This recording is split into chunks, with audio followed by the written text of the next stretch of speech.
Today I'm going to take you through a step-by-step painting of the ocean with two little girls on the shoreline.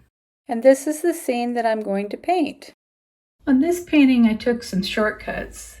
I used red iron oxide for the base coat, and then I started this grass area, bush area, and then we'll take it from there. Oh, and I also added a little bit of the sky, and the rest of it, the blank areas, are going to be the clouds. So the outline was with red iron oxide. These are the dark areas here, and I added a mixture of ultramarine blue and alizarin crimson. And then I painted the green over the top. This was also a little dark area. What I tried to do is I tried to leave evidence of the undercoloring showing through the painting.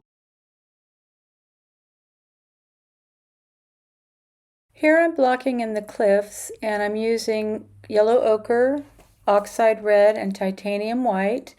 In the middle section there was more rock and it was more gray, so that's ultramarine blue and titanium white with oxide red to sort of subdue it a little bit.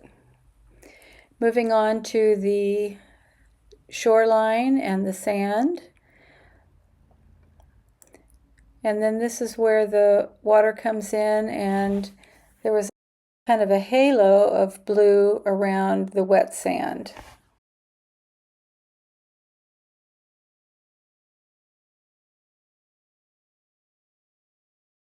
I'm doing the same thing I always do, which is I start working on details before I finish the block in. I keep trying to stop doing that, and I'm telling myself now, stop doing that. But yeah, I just got a detail problem.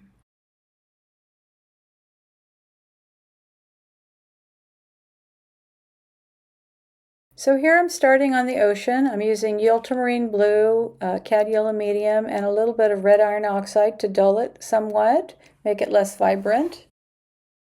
And here I added a little bit of cobalt blue to it and a little bit more titanium white, trying to get the more shallow surf and the color change in the ocean. And this is the area where there's some shallow surf coming in, and it's a little darker on the top. I'm using a lighter version of the same colors, ultramarine blue and cad yellow medium for those.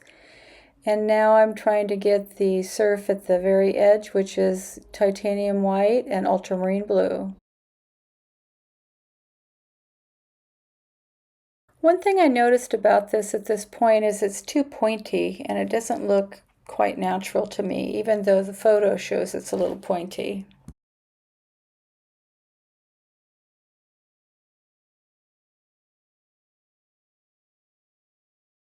I'm adding the caps on the waves with ultramarine blue and a lot of titanium white.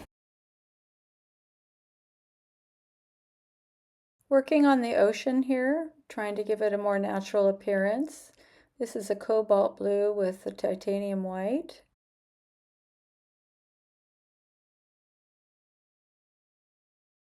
For this part, I'm using my number 6 short flat. These are great brushes when you want some kind of texture because they can be very sharp if you use them sideways. And I'm still using it, but getting a little bit more of the wide view. Now darkening the bottom of the cliffs with some red iron oxide and ultramarine blue. And it looks to me like this top area needs to be a little darker because with the sun on top it's much lighter. And so I'm adding some ultramarine blue to the yellow medium, cad yellow medium. And that's more in shadow. We'll get back to it tomorrow.